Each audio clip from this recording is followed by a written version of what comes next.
Before we begin, drop a comment below with your country and what time it is right now where you're watching. Whether it's sunrise in Nairobi, midnight in New York, afternoon in Canada, or evening in France, I want to know. Don't just sit back. Tell me where in the world you are. Now, let's dive into the story. The hospital bill sat on the kitchen table like a death sentence. $847,000. Sienna stared at the number until the zeros blurred together, until they stopped being digits and became the measure of her mother's life. Stage 4 cancer. 6 months of treatment. A chance at survival that her family couldn't afford. Her hands trembled as she set down the paper, the morning light through their small apartment window making the debt seem even more impossible. Downstairs, her 13-year-old brother Marcus was getting ready for school, oblivious to the fact that their world was crumbling. Her mother, Elena, lay in the bedroom down the hall, too weak from chemo to get out of bed most days. And Sienna, 26 years old with a degree in art history that had gotten her exactly nowhere, had no idea how to save them. She'd already sold everything worth selling, her car, her jewelry, even her grandmother's antique ring. She'd taken a second job waitressing at a diner that smelled like grease and desperation. But it wasn't enough. It would never be enough. Her phone buzzed. A text from an unknown number. "I have a proposal for you. Meet me at the Westbury Hotel, 2 p.m. Room 1847. This could solve all your problems. A friend." Sienna stared at the message, her heart hammering. This had to be a scam. Or worse. Nobody offered to solve problems like hers without wanting something terrible in return. She should delete it. Block the number. Pretend she'd never seen it. But desperation makes people do dangerous things. And Sienna was desperate enough to consider meeting a stranger who claimed to have answers. She looked at the hospital bill again. At her mother's prescription bottles lined up on the counter, each one costing more than their monthly grocery budget. At the eviction notice that had arrived last week, giving them 30 days to pay 3 months of back rent or get out. What did she have to lose that hadn't already been taken? At 1:55 p.m., Sienna stood in front of the Westbury Hotel, a glass and steel tower in downtown Boston that she'd walked past 1,000 times but never entered. This was where the wealthy stayed when they visited the city, where business deals worth millions happened over cocktails, where people like her didn't belong. She wore her best dress, a simple navy blue thing from Target that she'd bought for job interviews, and felt completely out of place among the designer suits and expensive luggage rolling through the lobby. The elevator ride to the 18th floor felt like ascending to another world. When she knocked on the door of room 1847, her palms were sweating. A man answered, tall, maybe 6'2", with dark hair starting to gray at the temples, sharp cheekbones, and eyes so blue they looked almost unnatural. He wore black slacks and a white dress shirt with the sleeves rolled up, revealing an expensive watch on his left wrist. He was handsome in that cold, calculated way that powerful men often are. And he was studying her like she was a chess piece he was considering moving. "Sienna Brennan," he said. It wasn't a question. "Come in." The hotel suite was bigger than her entire apartment. Floor-to-ceiling windows overlooked the city. Modern furniture that probably cost more than her mother's medical bills. A bottle of wine on the table that she recognized from a restaurant she'd never been able to afford. The man gestured to a chair. "Sit. Would you like something to drink?" "I'd like to know who you are and why I'm here," Sienna said, staying standing. Her voice came out stronger than she felt. "Good." The man's lips twitched in something that might have been amusement. "My name is Damien Ashford. I'm a businessman. And you're here because you need money desperately, and I need a wife temporarily." The room tilted slightly. "Excuse me? Your mother has stage 4 pancreatic cancer. You're 3 months behind on rent. Your brother is on a scholarship that requires a stable home address. You work 2 jobs and still can't make ends meet."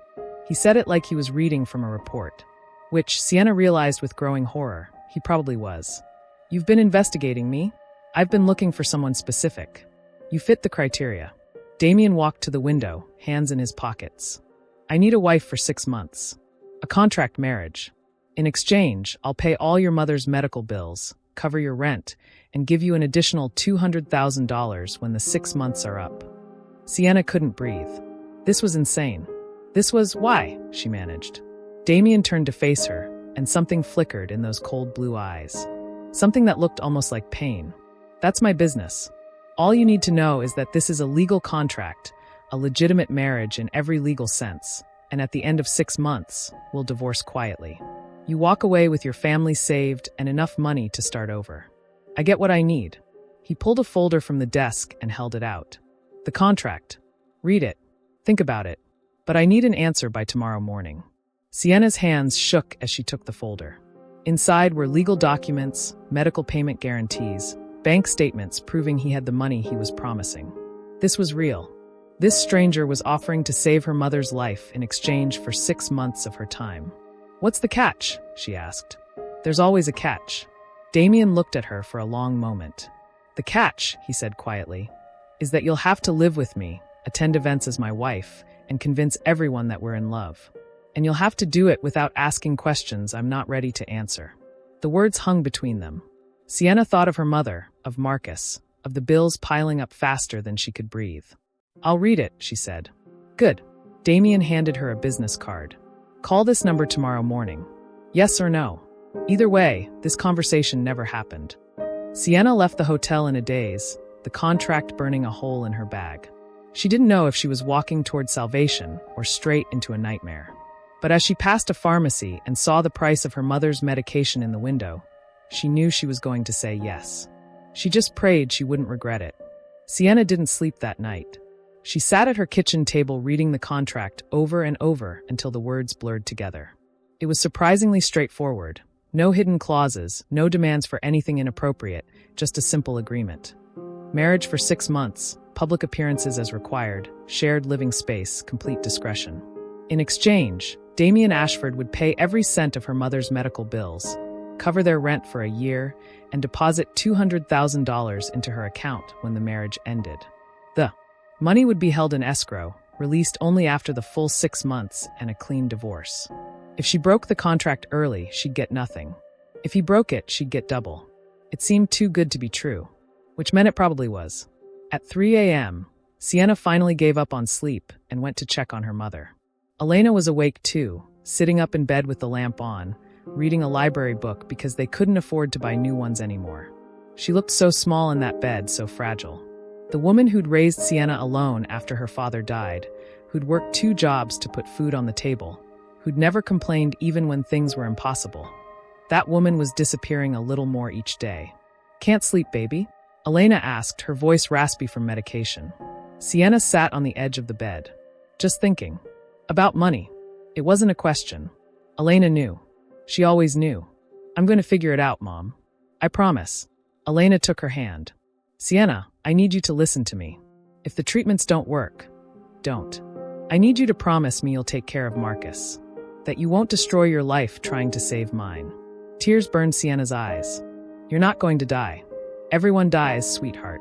I just want to make sure that when I do, you and your brother are okay." But Sienna couldn't accept that. Wouldn't. She'd already lost her father. She couldn't lose her mother too. Not when there was a chance, however small, however expensive. Not when a stranger had just offered her a way to pay for that chance. At 8 a.m., Sienna called the number on Damien's card. He answered on the first ring, like he'd been waiting. "Yes or no?" he said without preamble. Sienna closed her eyes. "Yes." The wedding happened 3 days later at City Hall.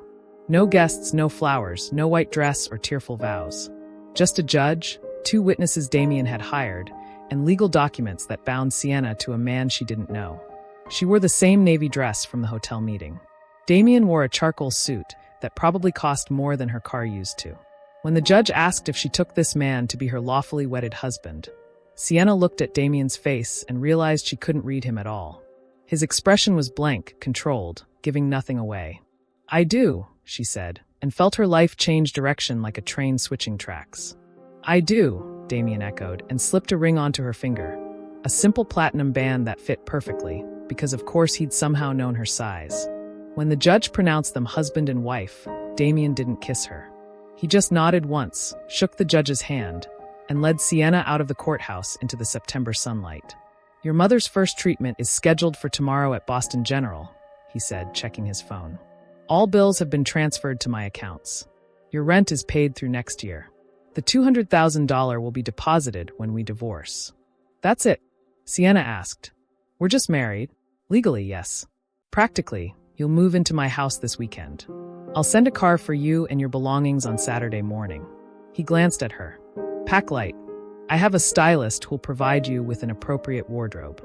Appropriate for what? For being my wife. The way he said it sent a chill down her spine. This wasn't a fairy tale. This was a business transaction. And she'd just signed away 6 months of her life to a man who looked at her like she was an asset he'd acquired, not a person he'd married. Why are you doing this? Sienna asked. Why do you need a fake wife so badly that you'd pay almost $1 million for one? Damien stopped walking, turned to face her. And for just a second, she saw something crack in that perfect control. Something dark and desperate and dangerous. That's not part of our agreement, he said quietly. You get your mother's life. I get your silence. That's the deal. Then he walked away, leaving Sienna standing on the courthouse steps with a ring on her finger and 1,000 questions she wasn't allowed to ask. She should have felt relieved. Her mother would get treatment. Marcus would keep his scholarship. Their apartment was saved. But instead, she felt like she'd just made a deal with the devil. And she didn't even know what he wanted in return. Saturday morning, a black Mercedes pulled up outside Sienna's apartment building at exactly 9 a.m. The driver helped her load 2 suitcases. Everything she owned that mattered fit into 2 suitcases. And they drove through Boston toward the wealthy suburbs Sienna had only ever seen from bus windows. Damien's house was in Beacon Hill, a 3-story brownstone that looked like it belonged in a historical register. Inside was even more intimidating: marble floors, antique furniture, art on the walls that was probably worth more than her mother's medical bills. A housekeeper named Margaret showed Sienna to her room on the 2nd floor. Mr. Ashford's room is down the hall, Margaret said. You have your own bathroom, walk-in closet, and sitting area. The stylist will arrive at 2 to discuss your wardrobe. Dinner is at 7. Mr. Ashford prefers punctuality. Sienna wanted to ask 1,000 questions, but Margaret had already left, closing the door with a soft click that felt like a prison cell locking. She stood in the middle of her new room, bigger than her entire apartment living room, and tried not to panic. She'd done this for her mother. For Marcus. For 6 months, she could pretend to be someone she wasn't. 6 months, and then she'd get her life back. Her phone buzzed. A text from Damien. Tonight you'll meet my family. Smile. Don't answer personal questions. Let me do the talking. Family. Of course. This was about his family. But why would a man like Damien Ashford need to fake a marriage to please his family? What was he hiding that was worth almost $1 million to keep secret? Sienna looked at the ring on her finger and realized she'd just stepped into someone else's nightmare. And she had 6 months to survive it without learning the devastating secret that had driven a stranger to buy himself a wife. The restaurant was the kind where the prices weren't listed on the menu and the waiters wore gloves. Sienna sat beside Damien in a dress the stylist had chosen, emerald green silk that cost more than a month of her old salary, and tried not to feel like an imposter. Across the table sat Damien's father, Harrison Ashford, a man in his 60s with silver hair and eyes as cold as his son's. Beside him was Damien's stepmother, Victoria, blonde and polished and clearly evaluating Sienna like livestock at auction. So, Harrison said, cutting into his steak with surgical precision, Sienna, tell us about yourself. This was the moment Damien had prepared her for during the car ride over. Keep it vague. Don't mention money troubles. Don't mention the contract. Just smile and let him handle it. But before Sienna could open her mouth, Damien's hand found hers under the table, squeezing once. A warning. Sienna has a degree in art history from Boston University, Damien said smoothly. We met at a gallery opening 6 months ago. It was love at first sight. The lie came so easily from him that Sienna almost believed it herself. Harrison raised an eyebrow. Love at first sight. How romantic. And you decided to marry after, what, a few months of dating. When you know, Damien said, his thumb stroking the back of Sienna's hand in a gesture that would look affectionate to anyone watching, but felt like another warning to her. Don't screw this up. Victoria smiled, but it didn't reach her eyes. How wonderful. Though I must say, Damien, this is all very sudden. We didn't even know you were seeing anyone. I prefer to keep my personal life private. Clearly. Victoria turned her attention to Sienna. And your family, dear? What do they do? The question was casual, but Sienna heard the real meaning underneath. Are you for money? Are you one of us? My mother was a teacher, Sienna said carefully. My father passed away when I was young. I have a younger brother in high school. Was. Harrison caught the past tense immediately. She's retired, Sienna said, the lie tasting bitter. But she couldn't tell them the truth, that her mother was fighting for her life in a hospital bed, that this marriage was the only thing standing between her family and financial ruin.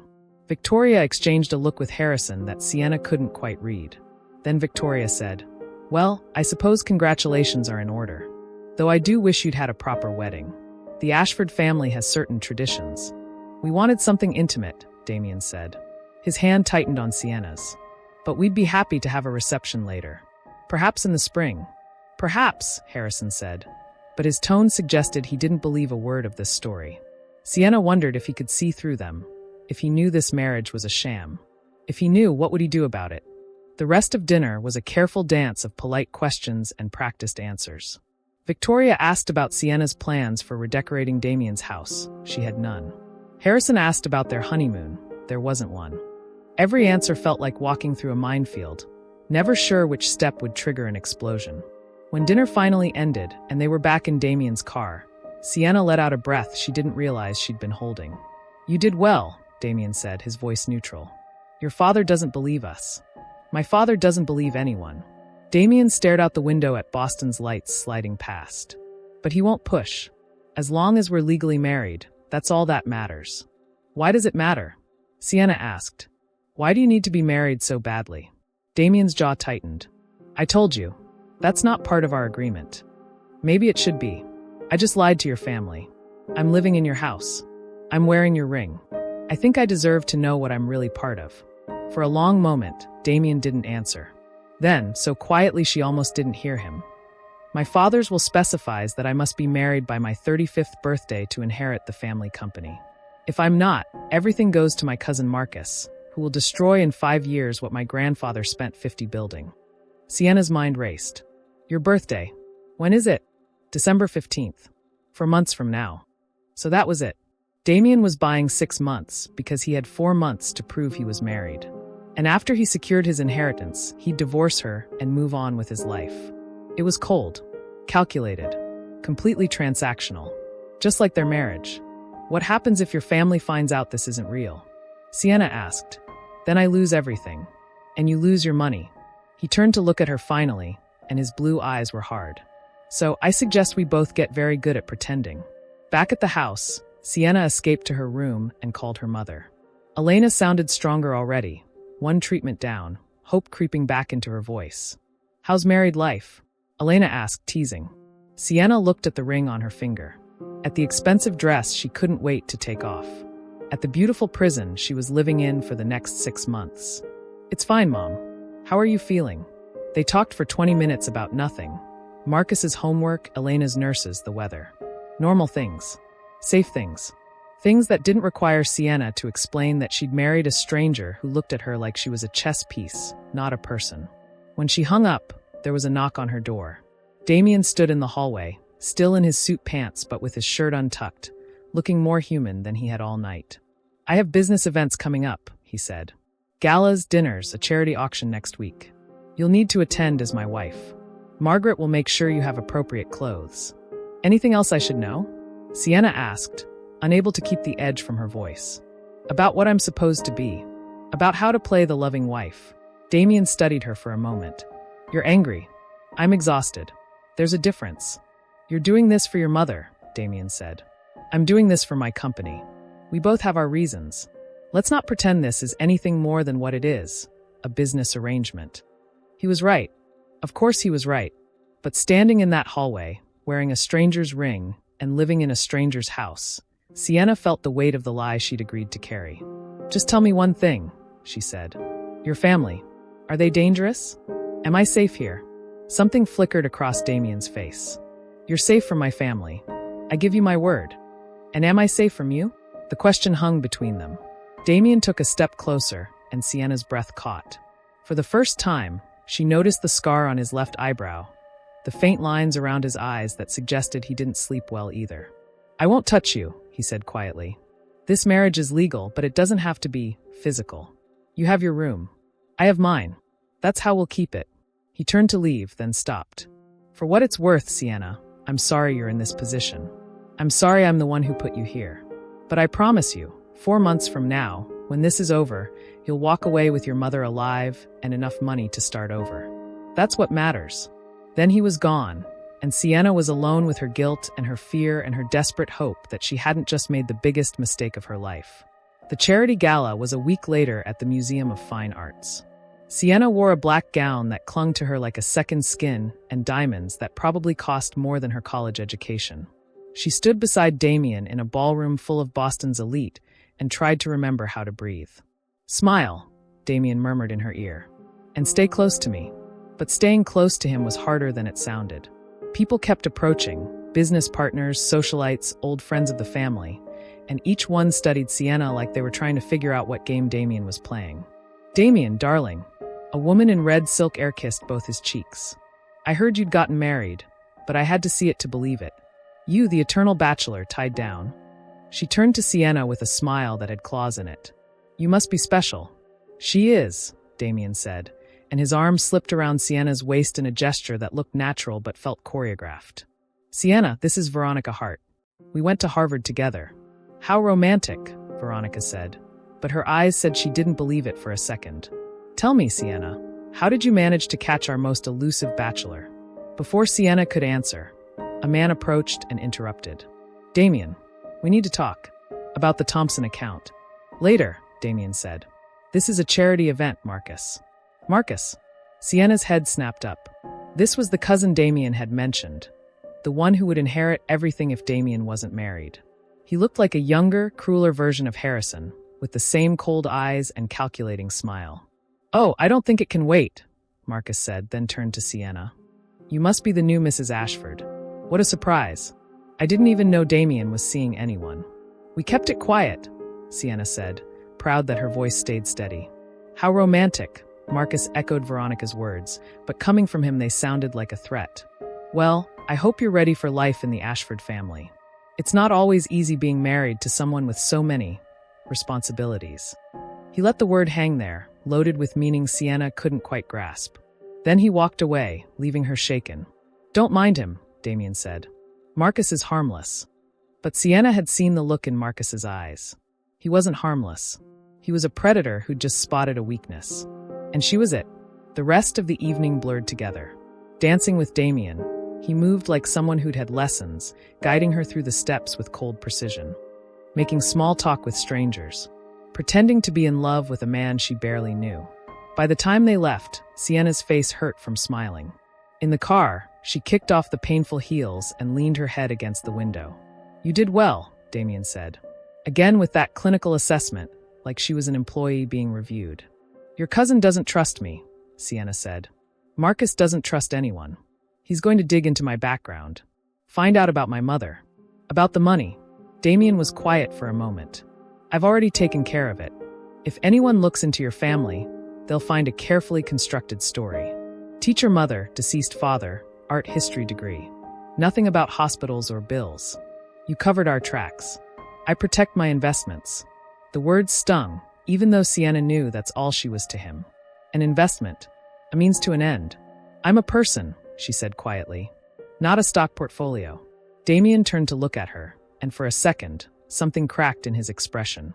"I know that. I'm sorry. That came out wrong." "Did it? Because it feels like you see me as part of your business deal, not as someone who gave up 6 months of her life to help you. And I paid you for it." "Yes, you did. Just like you paid for this dress and these diamonds and this ring. You bought me, Damien. So forgive me if I don't feel like an equal partner in this arrangement." The car pulled up to the house. Sienna got out before he could respond and went straight to her room, closing the door harder than necessary.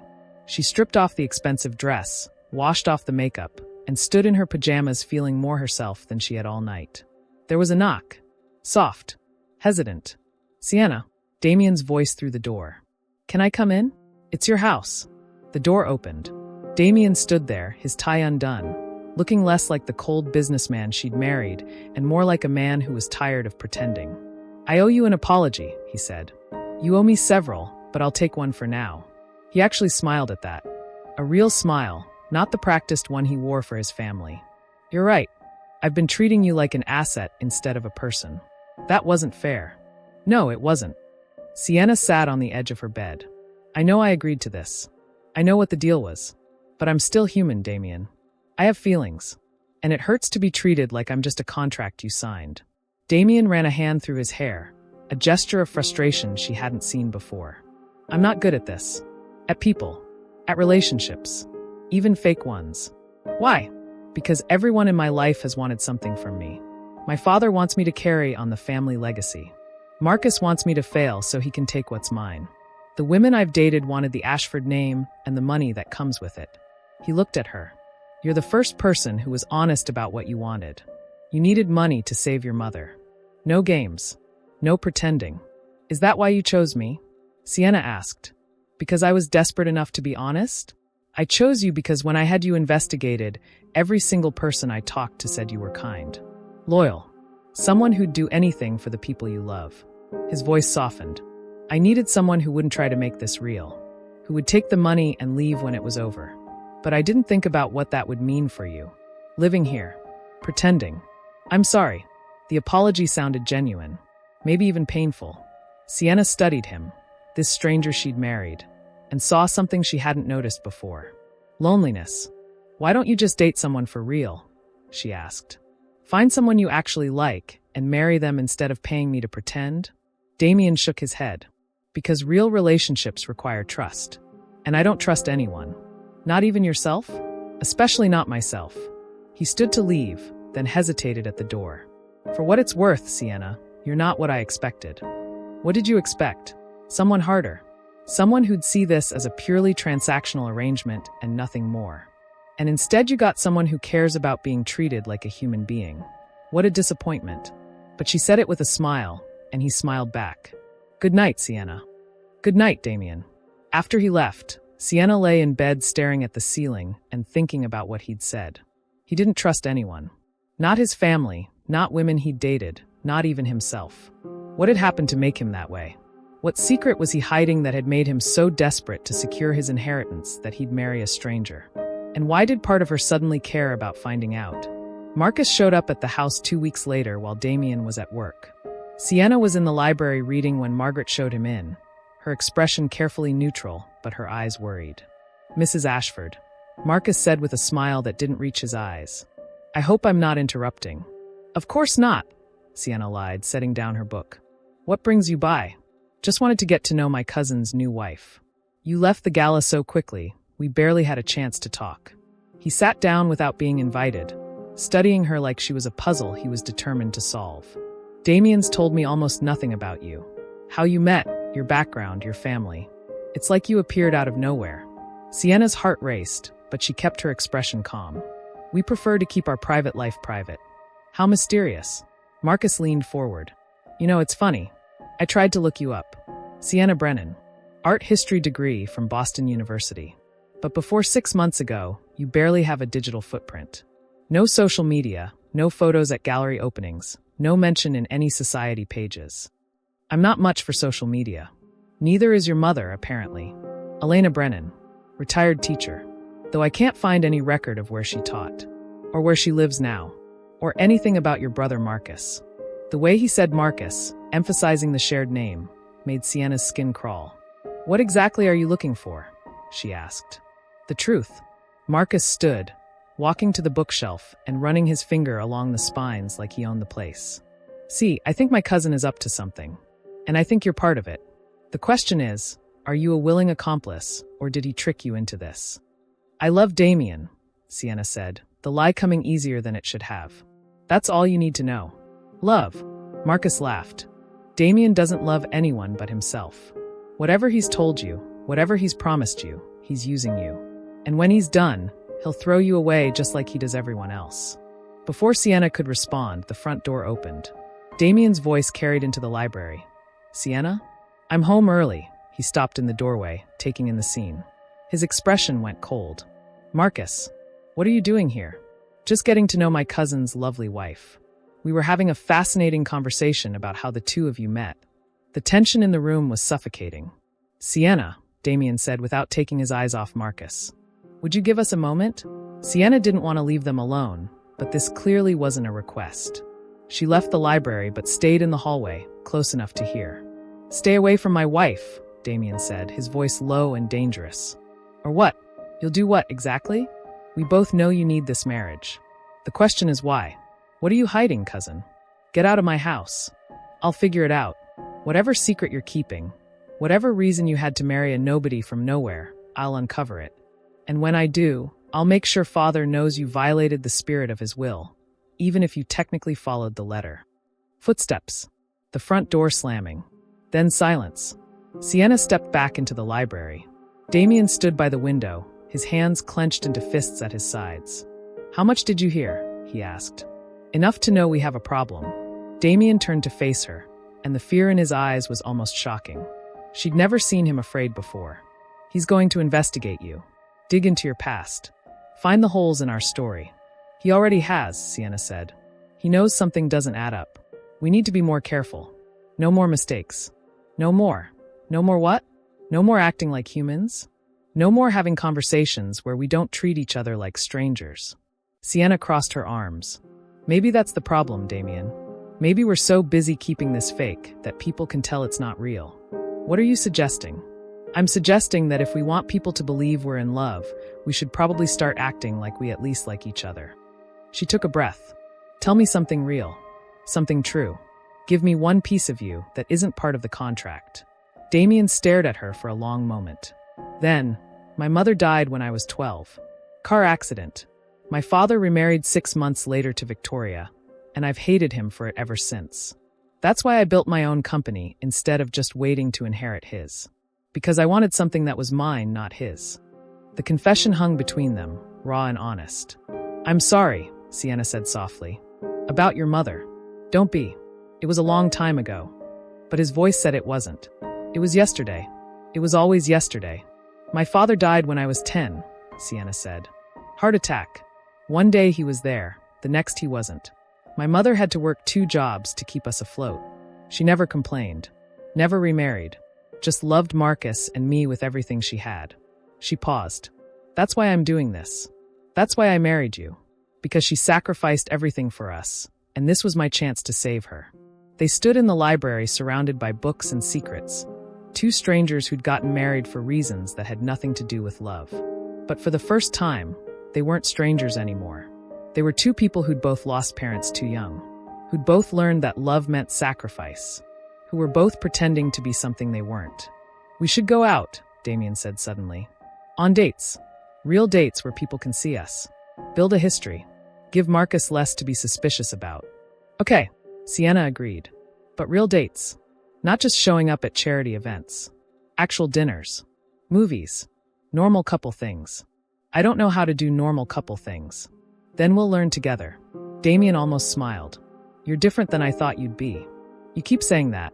What did you think I'd be? Someone who'd take the money and do the job without caring about anything else. Someone who wouldn't." He trailed off. "Wouldn't what?" "Wouldn't make me wish this were real." The words hung in the air between them, dangerous and tempting. Sienna knew she should shut this down. Should remind him that this was temporary, transactional, not real. But standing there in the afternoon light with Damien finally looking at her like she was a person instead of a contract, she couldn't make herself say it. "We should order dinner," she said instead. "And maybe watch a movie. Practice being normal." "I'd like that," Damien said. And for the first time since this whole thing started, Sienna thought maybe, just maybe, the next 4 months wouldn't be as unbearable as she'd thought. Over the next 2 weeks, something strange happened. Damien and Sienna started acting like a real couple. Not just for the public, but when they were alone too. They had dinner together every night, talking about everything and nothing. He asked about her art history degree, listened when she explained the difference between Baroque and Rococo. She asked about his business, and he admitted he found corporate law boring but necessary. They watched movies curled up on the couch. She liked romantic comedies. He pretended to hate them but always stayed until the end. They went on actual dates. Dinner at a small Italian restaurant in the North End, a walk through the public garden, an art exhibit at the MFA where Sienna explained the paintings and Damien watched her instead of the art. "You really love this," he said as she stood in front of a Monet, her eyes bright with enthusiasm. "I do," Sienna admitted. "I always thought I'd work in a museum someday. Curate exhibits. Help people see why art matters." "Why don't you?" "Because life got in the way. Bills and jobs and reality." She glanced at him. "What about you? If you weren't running a company, what would you do?" Damien considered. "I don't know. I've never asked myself that question. Maybe you should. They stood there looking at the painting, not touching but close enough that Sienna could feel the warmth of him beside her. It would be so easy to lean into that warmth, to pretend this was real. Dangerous thoughts. At night, Sienna lay in her room and tried not to think about the fact that Damien was just down the hall. That they were married but not really. That 4 months felt simultaneously like forever and not nearly long enough. Her mother called every few days, her voice getting stronger with each treatment. "You sound happy," Elena said during one call. "Married life must agree with you." "It's fine, Mom," Sienna said, avoiding the truth. "I'm glad. You deserve happiness, sweetheart.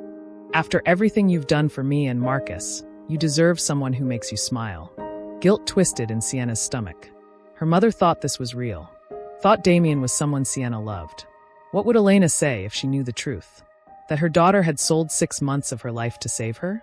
One evening, Sienna came downstairs to find Damien in his study, papers spread across his desk, his head in his hands. "What's wrong?" she asked from the doorway. He looked up, and she saw exhaustion written across his face. "Marcus is making a move. Trying to convince the board that I'm not fit to run the company. That I'm distracted by my new marriage. Can he do that? He can try. The board meets next week to discuss it." Damien rubbed his eyes. "If they vote against me, I lose control even if I am technically married. My father's will has contingencies." Sienna sat down across from him. "What kind of contingencies?" "The marriage has to be genuine. If anyone can prove it's a fraud, the board can vote to remove me and install Marcus instead." He looked at her, and his eyes were haunted. "One of the board members asked to have dinner with us next week. To get to know you. It's a test, Sienna. If we don't pass it, this whole thing falls apart." "Then we'll pass it," Sienna said with more confidence than she felt. "We've been doing this for weeks. We can handle one dinner. It's not just dinner. Thomas Whitmore is my father's oldest friend. He knew me when I was a kid. He'll know if I'm lying. Then don't lie." Sienna leaned forward. "Tell him the truth, that you married me because you wanted to, not because you had to. That you found someone who makes you happy. Make him believe it. And if I can't, then we'll figure something else out. Together." The word hung between them. Together. Like they were partners. Like this was more than a business arrangement. Damien studied her for a long moment. "Why are you helping me? You already have what you need. Your mother's treatment is paid for. Your rent is covered. You could walk away right now and what? Let you lose everything? Let Marcus win." Sienna shook her head.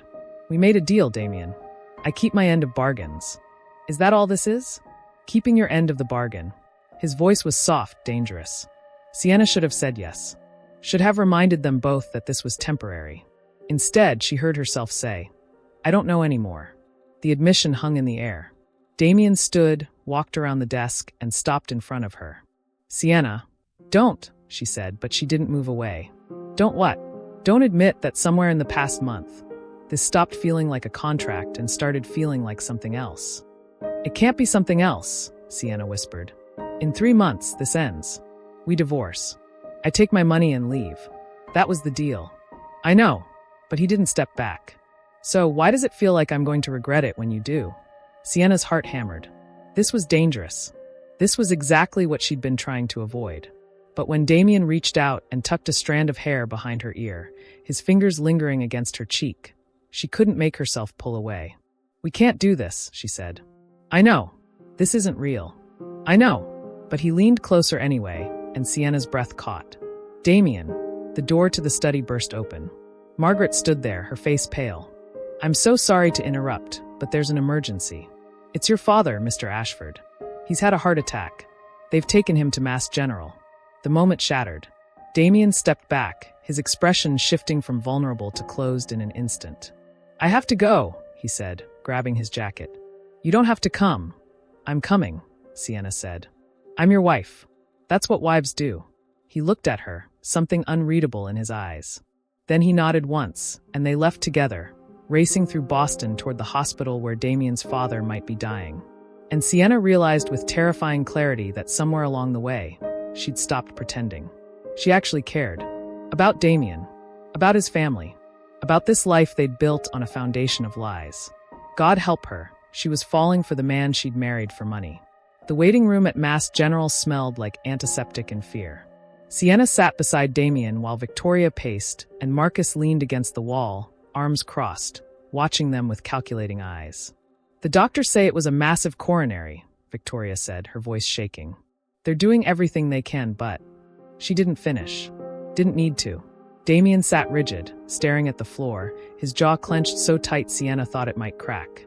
She wanted to reach for his hand, offer comfort, but with Marcus watching, she didn't know if it would look genuine or staged. "Damien," Marcus said, pushing off the wall. "We should talk. About the company. If Father doesn't make it..." "Not now," Damien said without looking up. "Not here.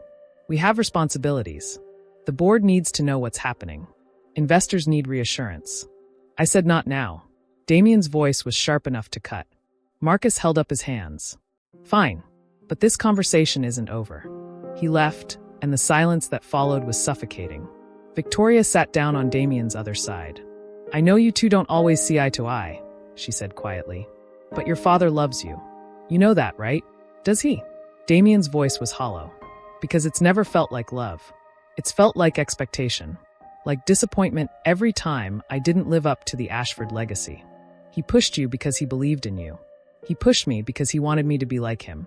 Cold. Ruthless. Someone who puts business before everything else." Damien finally looked up, and his eyes were wet. "I spent my whole life trying to prove I was good enough for him. And I still don't know if I ever will be." Sienna's chest ached. She'd never heard him this raw, this honest. Without thinking, she took his hand, lacing her fingers through his. He squeezed back hard, like she was an anchor keeping him from drowning. A doctor emerged from the ICU. "Family of Harrison Ashford?" They all stood. "He's stable," the doctor said, and Victoria let out a sob of relief. "It was touch and go for a while, but he's strong. He's asking for his son." Damien looked at Sienna, then at Victoria, then at the door to the ICU.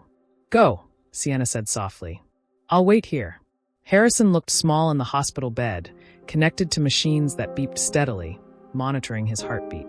His face was gray, his eyes tired, but when Damien entered, he managed a weak smile.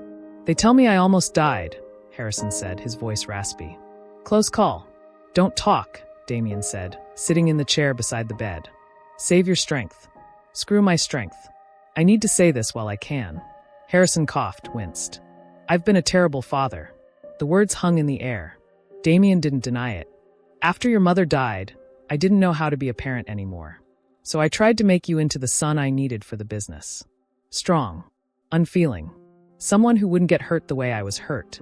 Harrison's eyes filled with tears. "But all I did was hurt you instead." "I'm sorry, Damien. I'm so damn sorry." Damien's throat worked. "Why now? Why wait until you're in a hospital bed to tell me this?" "Because I'm scared. Because I realized that if I died today, the last thing I'd have said to you was criticism about that Thompson account. Not that I love you. Not that I'm proud of you. Just business." Harrison reached out with a shaking hand, and after a moment, Damien took it. "I am proud of you. Of the man you've become despite me. And your wife, Sienna, she's good for you. I can see it in your eyes when you look at her. That's real love, son. Don't let it go." Damien's jaw clenched. "Father, promise me. Promise me you won't make my mistakes. Don't choose business over love. Don't push away the people who matter because you're afraid of getting hurt." "I promise," Damien said, even though the words felt like lies. Because his marriage to Sienna wasn't real. It was a contract, a deal made to secure an inheritance. And in 3 months, it would end. Harrison seemed satisfied with the promise. "Good. Now get out of here. Go home with your wife. Hold her. Tell her you love her. Don't wait until you're dying to say the things that matter." Damien left the room feeling like he'd been hollowed out and filled with something new. Something terrifying. When he got back to the waiting room, Sienna stood immediately, searching his face. "Is he okay?" "He's stable. Resting." Damien looked at her, really looked at her. At the concern in her eyes, the way she'd stayed here for hours because he needed her to. "Thank you. For coming. For staying." "Of course," Sienna said. "I'm your wife." But when she said it this time, it didn't sound like she was playing a role. It sounded real. They drove home in silence. Inside the house, Damien poured himself a drink, scotch, neat, and stood by the window staring out at the dark garden. Sienna watched him from the doorway, wondering if she should leave him alone or stay. "He told me not to make his mistakes," Damien said without turning around. to choose love over business, to not push away the people who matter. He laughed, but there was no humor in it. If only he knew. Knew what? That my marriage is a business transaction. That the woman he thinks I'm in love with is only here because I paid her. That in 3 months, she'll leave and I'll be exactly what he raised me to be, alone. Sienna's heart cracked. Damien, don't. He finally turned to face her. Don't tell me it's okay. Don't tell me this isn't real. Because standing in that hospital tonight, holding my father's hand while he made me promise to hold on to you, it made me realize something. He set down his drink and crossed to her, stopping so close she had to tilt her head back to meet his eyes. What? Sienna whispered. That I don't want you to leave. That somewhere in the past 2 months, this stopped being fake for me. And I don't know what to do about that. Sienna's breath caught. We had a deal. I know. You paid me. I know. This can't be real. Why not? His hand came up to cup her face. Why can't it be real? Why can't I have fallen for the woman I married, even if I married her for the wrong reasons? Because I'm leaving in 3 months. Because this was always temporary. Because you don't feel the same way, Damien finished. Is that it? This is one-sided. Sienna wanted to lie, wanted to protect herself. But standing there with his hand on her face and his eyes searching hers, she couldn't. No, she whispered. It's not one-sided. And that terrifies me. The kiss happened inevitably like gravity. Damien's lips met Sienna's with all the desperation of 2 people who'd been fighting this for too long. She kissed him back, her hands fisting in his shirt, pulling him closer, even as her mind screamed that this was a mistake. They broke apart breathing hard. We shouldn't, Sienna said. I know. This complicates everything. I know.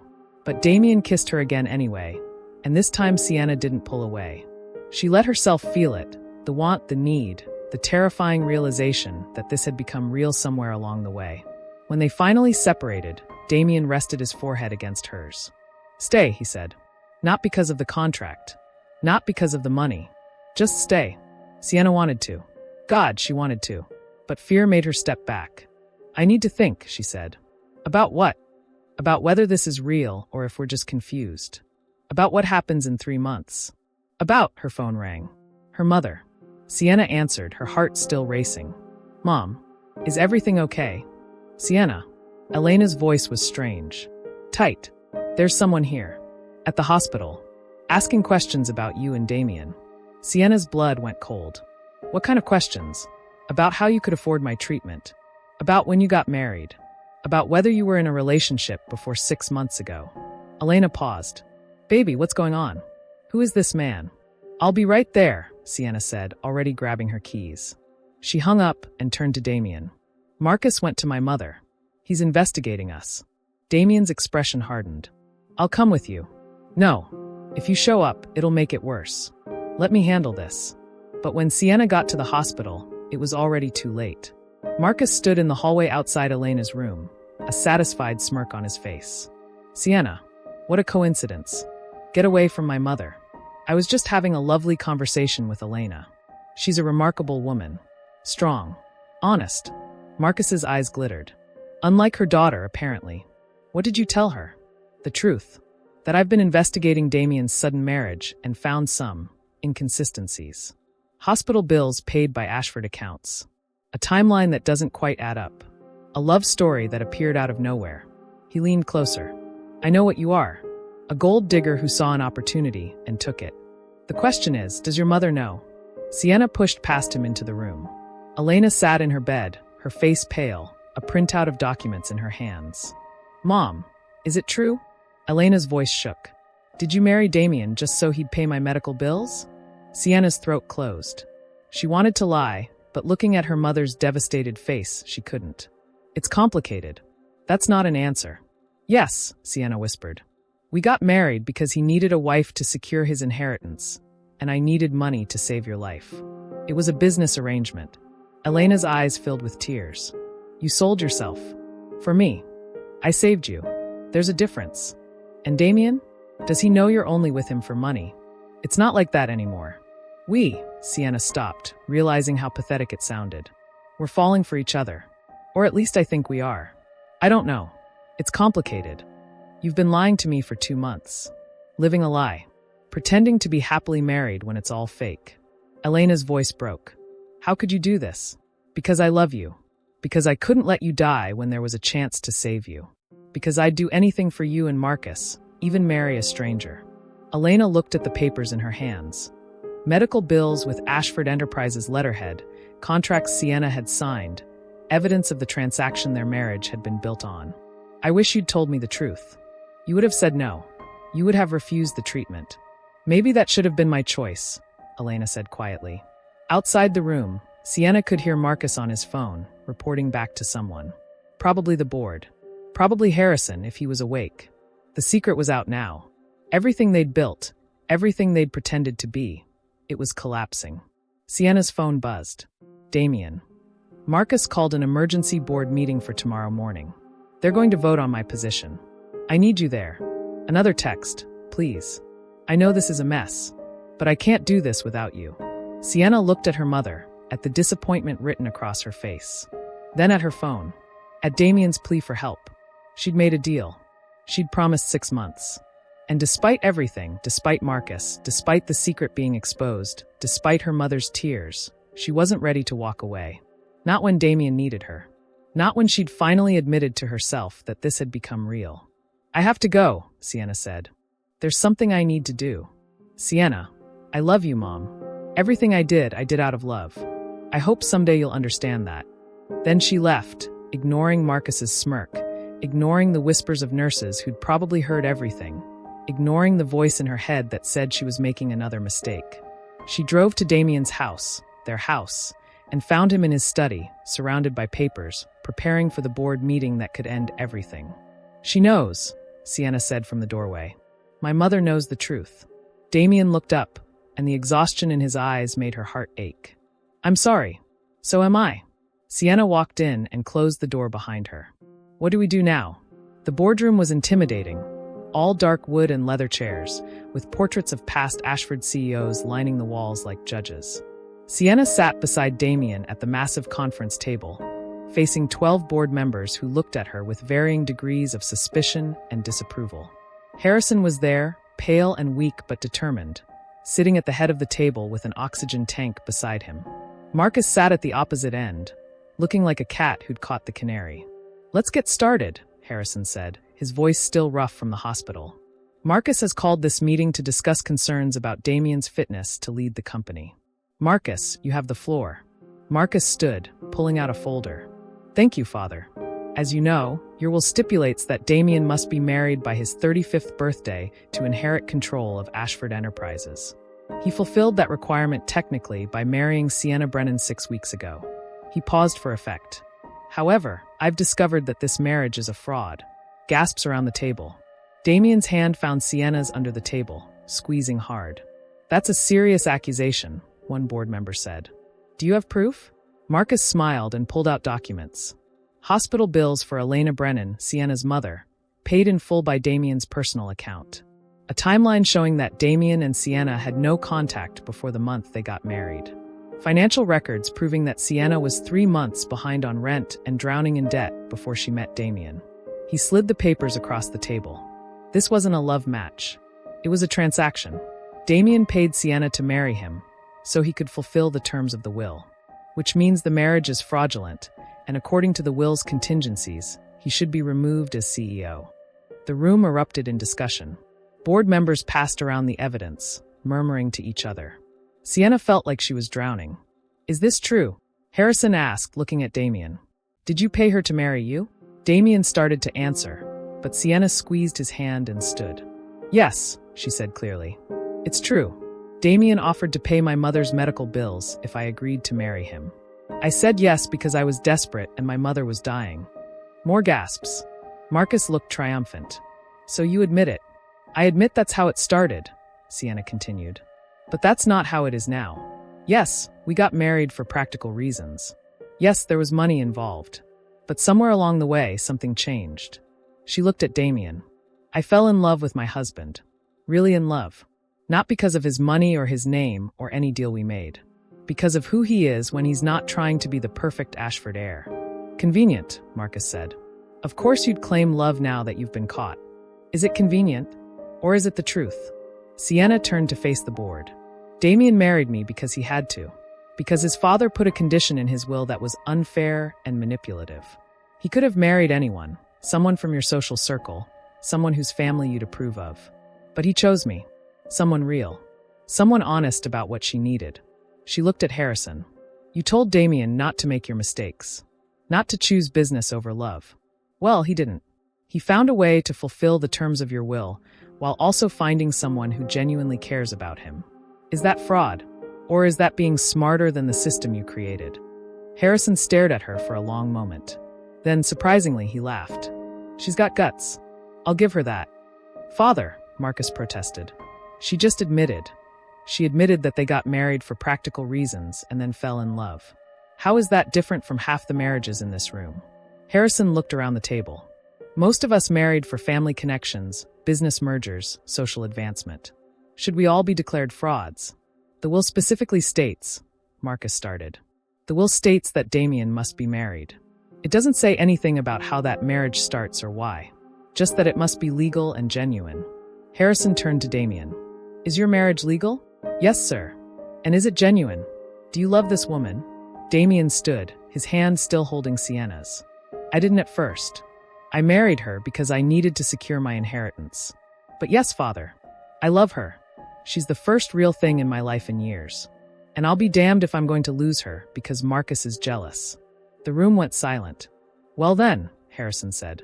I move that we vote to keep Damien as CEO. All in favor. 10 hands went up. Only Marcus and one loyal ally voted no. Motion carries. Damien retains his position. Meeting adjourned. Marcus slammed his folder on the table. This isn't over. I'll challenge this. You'll do nothing, Harrison said, his voice sharp despite his weakness. You lost, Marcus. Accept it with grace. Marcus stormed out, and the other board members filtered after him, some congratulating Damien, others just looking relieved the drama was over. Finally, only Damien, Sienna, and Harrison remained. Thank you, Damien said to his father. Harrison waved him off. Don't thank me. Thank your wife. She's the one who convinced them. He looked at Sienna. You're good for him. I hope you know that. I'm trying to be, Sienna said. After Harrison left, Damien pulled Sienna into his arms, holding her like she might disappear. I thought I'd lost everything, he murmured into her hair. I thought Marcus had won. He didn't. We did. Sienna pulled back to look at him. But Damien, we need to talk. About what happens now. About whether this is real, Damien finished. About whether we're together because we have to be or because we want to be. Yes. Damien cupped her face in his hands. I know what I want, Sienna. I want you. Not because of a contract or a will or any deal we made. Just you. For real. For how long? For as long as you'll have me. He kissed her softly. I know I screwed this up from the start. I know I treated you like a transaction instead of a person. But give me a chance to make it right. Give us a chance to be real. Sienna wanted to say yes. Wanted to believe they could build something lasting from this mess. But standing there in that boardroom with the ghosts of their lies surrounding them, she wasn't sure if love was enough to fix what they'd broken. 2 days after the board meeting, Sienna went to see her mother. Elena was being discharged from the hospital. Cancer in remission, doctors optimistic about her prognosis, the miracle Sienna had paid for finally granted. But when Sienna walked into the room, Elena's expression was guarded. I saw the board meeting on the news, Elena said. They're calling you and Damien the Romeo and Juliet of corporate America. A modern love story. Mom, is it true? What you said in that meeting? That you love him? Sienna sat on the edge of the bed. Yes. I know it started as a business deal. I know I should have told you the truth from the beginning. But yes, I love him. Really love him. And I don't know what to do about it. Elena took her hand. Do you trust him? I want to. That's not the same thing. I know. Sienna's throat tightened. He paid for your treatment. He saved our family. But he also investigated me, manipulated me into this arrangement, kept secrets. How do I trust someone who did all that? The same way he trusts you after you married him for money, Elena said gently. You both made choices that hurt each other. The question is whether you can move past those choices to build something real. How? By being honest. About what you want. About what scares you. About whether you're staying because you have to or because you choose to. Elena squeezed her hand. The contract ends in 3 months. You could leave then. Take your money and start over. Or you could stay and build a life with a man you love. Either choice is valid, baby. But you need to decide which one you want. Sienna left the hospital with her mother's words echoing in her head. She drove back to Damien's house, their house, and found him in the garden, sitting on the stone bench where they'd had their first real conversation weeks ago. "We need to talk," Sienna said, sitting beside him. "I know." Damien looked at her. "You're leaving." "I don't know." "Sienna, let me finish." She took a breath. "This started as a business deal. You needed a wife. I needed money. We both got what we needed. But somewhere along the way, it became more than that. At least for me." "For me too," Damien said. "But that doesn't change the fact that this was built on lies. On manipulation. On me using your desperation to get what I wanted." Sienna looked at her hands. "I've been thinking about that. About whether I can trust you. Whether I should forgive you for how this started. And I realized something." She looked up at him. "You saved my mother's life. You could have chosen anyone to marry, but you chose me. Someone who needed help desperately enough to say yes. That wasn't just calculation. That was kindness. Twisted kindness, maybe, but still kindness." "I didn't do it to be kind," Damien said. "I did it because I needed a wife and you fit the criteria." "No, you did it because somewhere deep down, you wanted to save someone the way you couldn't save your mother. You wanted to be the hero your father never was." Sienna took his hand. "And I agreed because I wanted to be strong enough to save my family. To be the person my mother needed. We both had good reasons for our terrible choices." Damien's fingers tightened around hers. "So what now? Now I need you to answer one question honestly. No corporate speak. No careful manipulation. Just the truth. Okay, if the contract ended tomorrow, if there were no inheritance on the line, no board meetings, no Marcus trying to destroy us, would you still want me to stay?" Damien looked at her for a long moment. Then he said, "Yes. Not because you're useful or because this marriage serves a purpose. Because I wake up in the morning, and the first thing I think about is whether you're still here. Because I come home from work, and the house only feels like a home if you're in it. Because I've spent 35 years being whoever everyone else needed me to be, and you're the first person who made me want to be myself." His voice dropped. "So yes, Sienna, I would still want you to stay. Every day. For as long as you'll have me." Sienna's eyes filled with tears. "I need time to figure out if this is real or if we're just addicted to the lie we've been living." "How much time?" "The contract ends in 3 months. Give me until then. Let me finish what we started. And then if I'm still here on December 15th when your birthday comes and your inheritance is secure, if I'm still here when I don't have to be, you'll know it's real." Damien pulled her close, pressing his forehead against hers. "And if you leave, then at least we'll both know we tried. That this wasn't just a contract. That it meant something." "It already means something," Damien whispered. "It means everything." They sat in the garden as the sun set, two people who'd married for the wrong reasons trying to figure out if they could stay together for the right ones. 3 months later, on December 15th, Sienna woke up in her own room. The one she'd kept separate from Damien's, even as everything else between them had shifted and changed. She looked at the calendar. His 35th birthday. The day the contract ended. The day she could leave. She got dressed slowly, walked downstairs, and found Damien in the kitchen making coffee. He looked up when she entered, and the vulnerability in his eyes nearly broke her. "Happy birthday," Sienna said. "Thank you." He poured her a cup, his hands careful. "So, today's the day." "Yes. The divorce papers are in my study. Signed on my end. All you have to do is sign and file them, and you're free. The $200,000 has been transferred to your account as agreed." Sienna took the coffee cup. "And if I don't sign? Then I'll rip them up and ask you to marry me again. For real this time. With vows we both mean." Damien set down his cup and took her hands. "I know how this started. I know I paid you to be here. But every day you stayed, every conversation we had, every moment we pretended to be in love until we weren't pretending anymore. That was real. You're the most real thing in my life, Sienna. And I don't want to lose you." Sienna's heart hammered. "I'm scared. So am I. What if we're making a mistake? What if we're just confused? Then we'll figure it out. Together." Damien pulled her closer. "I'm not asking you to be perfect. I'm asking you to be mine. Really mine. Not because of a contract or money or any deal. Just because you choose me the way I choose you." Sienna looked up at him. At this man who'd started as a stranger and become everything. "You really love me?" More than I thought I could love anyone. Even though I married you for money? Even though you married me for money? Even though I manipulated you into it? Even though we did everything wrong?" He smiled. "Maybe especially because we did everything wrong. Because it means we built something real from a lie." Sienna stood on her toes and kissed him. Soft at first, then deeper, pouring everything she felt into it. The fear and the hope and the desperate love she'd tried so hard not to feel. When they broke apart, she was crying. "I choose you," she whispered. "I choose us. For real this time." Damien kissed her again, and it felt like coming home. The divorce papers stayed unsigned. The contract ended, but they didn't. Instead, they started over. Real dates. Real conversations. Real vows spoken 6 months later in a small ceremony with only family. Elena healthy and smiling. Marcus giving Sienna away. Harrison in a wheelchair but alive to see his son marry the woman he loved. This time, when the minister asked if Sienna took Damien to be her husband, she said, "I do," and meant it with her whole heart. And when Damien slipped a new ring on her finger, not the contract ring, but one he'd chosen specifically for her, she knew that sometimes the best love stories are the ones that start with lies and end with truth. 6 months after the real wedding, Sienna found out she was pregnant.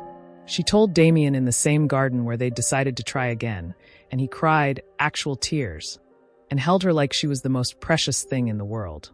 "We're having a baby," he said, wonder in his voice. "We're having a real family." And Sienna realized that the devastating secret she'd feared, the one Damien had been hiding, wasn't dark at all. It was just loneliness. The lonely desperation of a man who'd never known real love and was so afraid of never finding it that he'd bought a wife instead of risking his heart. But he'd risked it anyway. And so had she. And somehow, impossibly, they'd found their way to real. Their daughter was born on a snowy December morning, and they named her Elena after the woman whose illness had brought them together. When Sienna held her baby for the first time, with Damien beside her and their mothers both crying happy tears in the corner, she thought about how none of this should have worked. A marriage bought with money. A love built on lies. A family started with a contract. But life didn't follow neat rules or perfect stories. Sometimes it took the broken pieces and made something beautiful from them. Sometimes the best things came from the worst beginnings. And sometimes, when you agreed to marry a stranger to save your family, you ended up saving yourself instead. Smash that like button and subscribe to Whispered Love for more stories about love, strength, and second chances. What story should I tell next? Let me know below.